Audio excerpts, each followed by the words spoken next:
Salut à tous, c'est Revan et aujourd'hui on se retrouve pour une nouvelle vidéo. Alors j'avais vraiment hâte de commencer cette série qui va s'appeler Match de légende sur ma chaîne. Ça fait plusieurs semaines que je travaille dessus.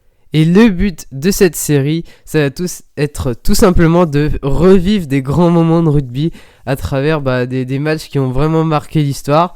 Et aujourd'hui j'avais envie de démarrer avec tout simplement, vu qu'on est en période de tournoi destination, et avec tout simplement la dernière victoire, le dernier grand chelem des Bleus. Et on va se retrouver donc le 20 mars 2010 au Stade de France pour le crunch entre la France et l'Angleterre. Allez, c'est parti, on démarre tout de suite par le contexte.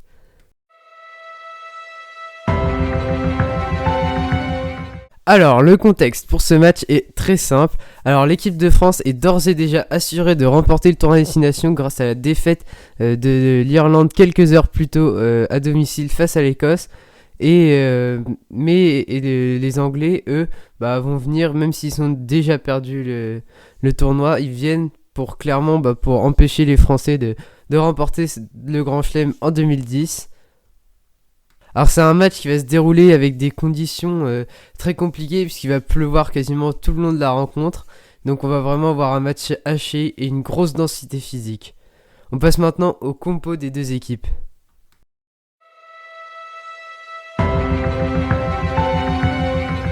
Alors côté français, on a une équipe qui ressemble beaucoup à celle qui va disputer la Coupe du Monde 2011 quelques années plus tard. Alors devant on retrouve du Domingo, une première ligne extrêmement solide avec Domingo, Servat et Nicolas Mas, et on a vu sur tout le tournoi qu'ils ont absolument enfoncé toutes les mêlées adverses.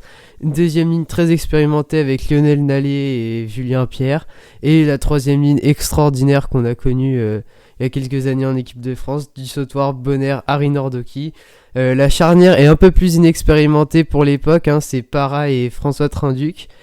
Au centre, on retrouve vraiment deux joueurs qui vont être là pour amener une dimension physique extraordinaire. Josion et Bastaro, vraiment des démolisseurs. Aux ailes, on a deux joueurs assez rapides et plutôt avec un petit gabarit avec Palisson et Marc Andreu, puisque Vincent Clerc n'était pas présent pour ce match. Et en arrière, on retrouve l'expérimenté Clément Poitrenaud qui, on va le voir, va faire un match absolument extraordinaire. Côté anglais, alors on retrouve une première ligne avec Payne, Hartley qui venait tout simplement de débuter en équipe d'Angleterre, c'est sur le tournoi 2010 je crois, mais aussi qu'il y avait il y avait une grosse polémique avant ce match, c'est que Hartley contre l'Écosse avait mis tout simplement une fourchette et il n'avait pas été suspendu. On retrouve aussi un Dan Cole avec des cheveux, ça va faire bizarre aussi. Deuxième ligne expérimentée avec Simon Shaw et Deacon. Et une troisième ligne avec Worsley, Easter et le capitaine Lewis Moody. Et une charnière assez inexpérimentée avec Danny Kerr qui débutait, et on va voir lui aussi sa tête à l'époque, ça fait bizarre. Et Toby Flood en numéro 10 qui a remplacé Wilkinson qui était pas sûr de disputer ce match et qui finalement est remplaçant car il était limité physiquement, il s'était un peu blessé le match d'avant. Au centre on retrouve Flutey et Tyndall. Et aux ailes, on retrouve deux ailiers vraiment très rapides avec Chris Ashton et Cueto. Et en arrière, la pépite du rugby anglais à cette époque, Ben Foden. Donc voilà, sur le papier, on a deux belles équipes. On sait qu'on va avoir un gros match.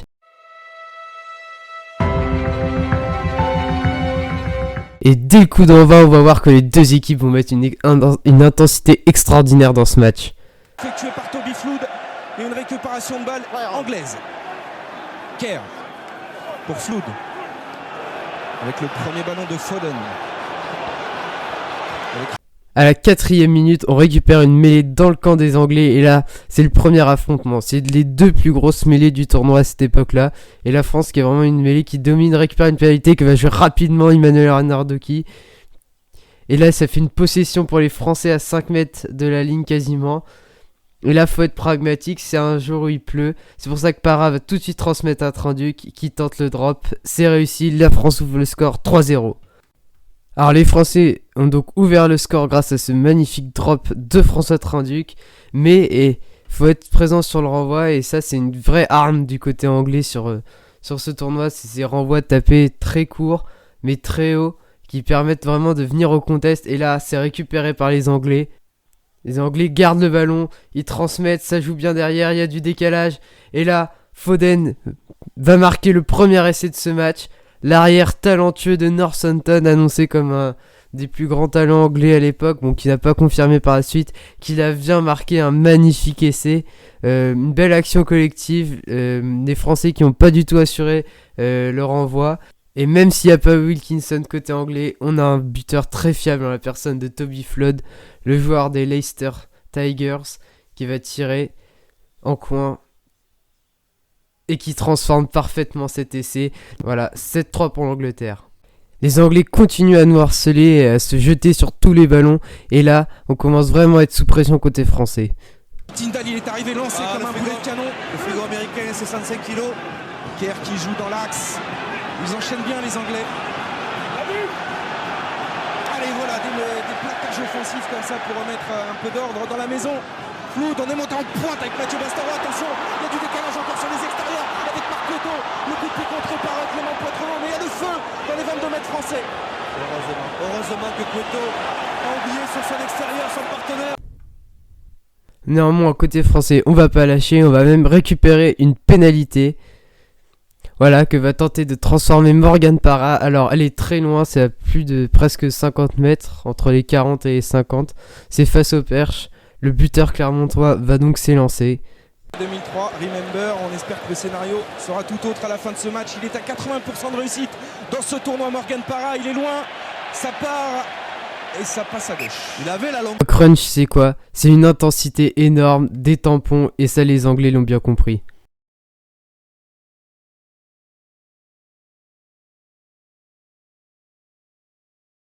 Alors, du côté français, ça va mieux, on récupère une pénalité qui nous permet d'aller rejouer dans les 22 des Anglais, et là, on récupère une super pénalité. Les sanctionneurs. Voilà, typiquement l'arbitrage, la nouvelle arbitrage. Allez, les encouragements du Stade de France.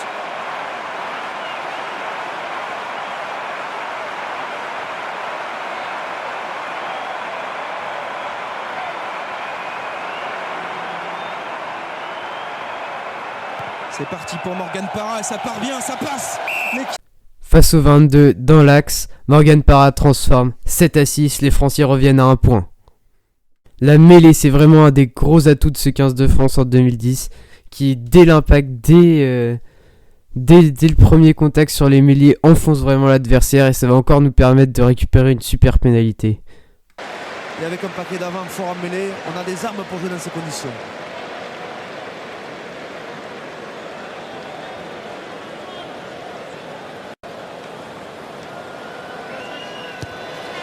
Parra passe cette pénalité, les Français reprennent l'avantage, 9-7. La mêlée française toujours au rendez-vous et je pense que Payne côté anglais a vraiment passé un match horrible face à Nicolas Mas en mêlée et encore une pénalité pour l'équipe de France. Poser la question sur la capacité de buter de Morgan Parra, voici les réponses, ça passe. France 12, Angleterre 7, 5 points d'avance. La défense française est intraitable et va même être récompensée grâce à une pénalité sur ce magnifique contre-ruck. De Foden. Et là, je peux vous dire que ça découpe sec sur la pelouse du Stade de France. Oui, bonne zone, bon combat. On a gagné le combat aussi. Magnifique. Superbe travail. Les Anglais n'arrivent pas à revenir jouer dans notre camp et Flood tape en touche. Mi-temps, 12-7 pour la France. Qui va taper en touche. Et Monsieur Lawrence qui va renvoyer les deux équipes au vestiaire. Les Anglais reviennent avec de bien meilleures intentions en deuxième mi-temps et grosse frayeur dans le camp français. Qui est passé au sol, qui libère bien pour Kerr. Kerr avec Flood pour Tindall. Attention Ashton, il a des cannes, il a du soutien. Oh, il se débarrasse du ballon. C'est à la course que ça va se jouer. Heureusement pour nous, Clément Poitreau reste bien placé et permet d'empêcher un deuxième essai anglais. Dans ces moments-là, on a besoin de grands joueurs qui peuvent nous remettre dans l'avancée et ça, Emmanuel Arnaudoki l'a bien compris. Cette balle et Foden, il a des envies de relance, il est stoppé net par Emmanuel Arnaudoki. Dans nos rangs, on a aussi des joueurs exceptionnels et particulièrement notre capitaine Thierry Dussautoir, un plaqueur extraordinaire.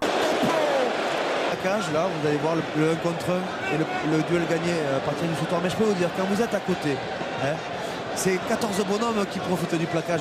Les Français reviennent dans l'avancée, Marty réussit une super percée. Est-ce qu'on va le jouer l'avantage? On va revenir probablement à la mêlée là, non? Je pense qu'il a laissé passer. Oh, David Marty, il a vu un espace et il s'y engouffre. David Marty, oh, qui accélère maintenant. Il a oublié Poitronneau à hauteur. Oh, c'est dommage. Et là, Mais on est à nouveau sous pression. Et encore une fois, Ashton, heureusement pour nous, va faire le mauvais choix dans le dernier geste. Aussi attention, parce qu'il y a Ashton qui va très très vite, il a rebond favorable. Oh, c'est un numéro de footballeur là que nous propose Ashton et en couverture, il y a un but. Les Français donnent tout à l'image d'Emmanuel Arinordoki qui s'est carrément ouvert sur cette action. Et là, c'est un autre événement qui va arriver dans ce match, l'entrée de Johnny Wilkinson, le bourreau de l'équipe de France. En attendant, c'est Alexandre Lapendry qui va faire son entrée. Ouais, Julien Bonner va probablement glisser au poste de troisième ligne centre. Enfin, il est bien ouvert quand même. Là, je suis pas sûr qu'on puisse le. Les Anglais sont de plus en plus menaçants et arrivent encore une fois à percer la défense française. Tac, oh, attention, il a pris le trou là, Coteau. Pris encore une fois par Clément Poitronneau. Le danger maintenant dans les 22 mètres de l'équipe de France. Pierre qui a oublié du monde à ses extérieurs et en avant. Néanmoins, les Anglais arrivent quand même à récupérer une pénalité, et là c'est Johnny Wilkinson qui s'élance à presque 50 mètres en coin. Et même si on se dit que c'est quasiment impossible à passer, lui, c'est tout simplement une formalité. Aux Anglais de revenir à 2 points à 14 minutes de la fin de ce match. C'est le record mondial, 2 points marqués. C'est le meilleur réalisateur de toute l'histoire du tournoi. Il est en place. C'est parti. Et regardez, un grand joueur est toujours là. Lors des grands matchs, ça passe. Et l'Angleterre revient à 2 points, 12 à 10, 13 minutes à jouer. Aïe aïe aïe. Les Français ne se sont pas déstabilisés et les Anglais ont désormais de plus en plus de mal à venir jouer dans notre camp. Et là, c'est tout simplement le French Flair, les Français qui relancent depuis leurs 22 mètres à la 77e et qui arrivent à obtenir une pénalité cruciale dans cette rencontre. Ouais, pénalité pour l'équipe de France. On est à 30 secondes de la fin, les Français ont la balle, mais on va commettre une faute et donc redonner une dernière possession aux Anglais. 30 dernières secondes. Attention, on s'est fait pénaliser sur cette action. Aïe aïe aïe. Ils ont annoncé une touche raccourci. Raccourci, ça veut dire qu'ils vont sûrement dévier. Allez, faut aller batailler ce ballon dans les airs, on conteste. Julien Bonner peut-être, Julien Pierre. Le ballon est pour les Anglais. Kerr avec Nicky Ster, on va jouer au large. Wilkinson maintenant pour Toby Flood pour Foden. On n'a pas avancé, il faut mettre les barres. Mais les Français montent parfaitement en défense et Yannick Josion récupère le ballon. Morgan Parra tape en touche. C'est fini, la France remporte le Grand Chelem 2010. Les Français réalisent donc un parcours parfait dans ce tournoi 2010 avec 5 victoires en autant de matchs. Les Français sont sur le toit de l'Europe. J'espère vraiment que cette vidéo vous aura plu et que ce concept vous plaît. N'hésitez pas à liker et à commenter pour me dire si ça vous plaît. Je vous souhaite à tous une très bonne journée. C'était Revan et moi je vais vous laisser avec les images de la remise du trophée. Salut! Jean-Pierre Rive l'a dit, les Français l'ont fait.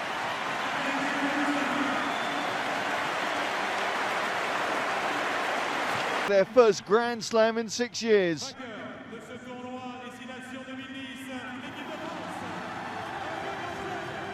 It's Alain Le Bleu, it's their 9th Grand Slam. They are the Six Nations champions of 2010.